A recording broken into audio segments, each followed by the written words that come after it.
যারা বুঝতে পারছেন না বিএসসি ইঞ্জিনিয়াররা কেন খেপে গেছে তাদের জন্য। ইঞ্জিনিয়ারদের সরকারি জবের এন্ট্রি পোস্ট দুইটা, একটা অ্যাসিস্ট্যান্ট ইঞ্জিনিয়ার 9th গ্রেড আর sub assistant engineer 10th grade. একটা সরকারি প্রতিষ্ঠানে অ্যাসিস্ট্যান্ট ইঞ্জিনিয়ার আর সাব অ্যাসিস্ট্যান্ট ইঞ্জিনিয়ারের অনুপাত সাধারণত 1:4 হয়। সাব অ্যাসিস্ট্যান্ট ইঞ্জিনিয়ারে শুধুমাত্র ডিপ্লোমার আবেদন করতে পারে, বিএসসিদের আবেদন করতে দেওয়া হয় না। আবেদন করতে দিলে নাকি কারিগরি শিক্ষা ধ্বংস হয়ে যাবে, এটাই লজিক।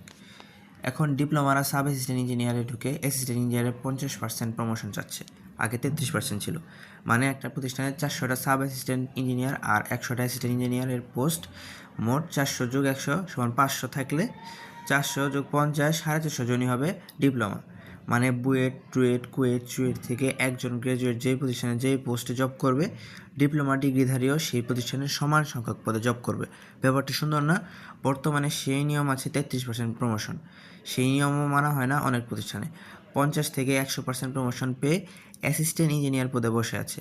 বিএসসি ইঞ্জিনিয়ারদের ইঞ্জিনিয়ারিং পোস্টে আবেদন করতে না দেওয়ার জন্য ডিপার্টমেন্টাল কোটা আর প্রমোশন কোটার জন্য নিজের কর্মক্ষেত্রে ঢুকতে পারতেছে না, যার কারণে বিএসসি ইঞ্জিনিয়াররা বাইরে যাচ্ছে, বিসিএস পরীক্ষা দিচ্ছে।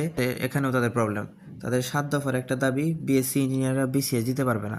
যাদের নিজের বিসিএস পরীক্ষা দেওয়ার যোগ্যতা নাই তারা ঠিক করে বিসিএস পরীক্ষা কারা দিবে। যাই হোক, জনগণ এক সময় ঠিক করবে তাদের দাবির যৌক্তিকতা কতটুকু।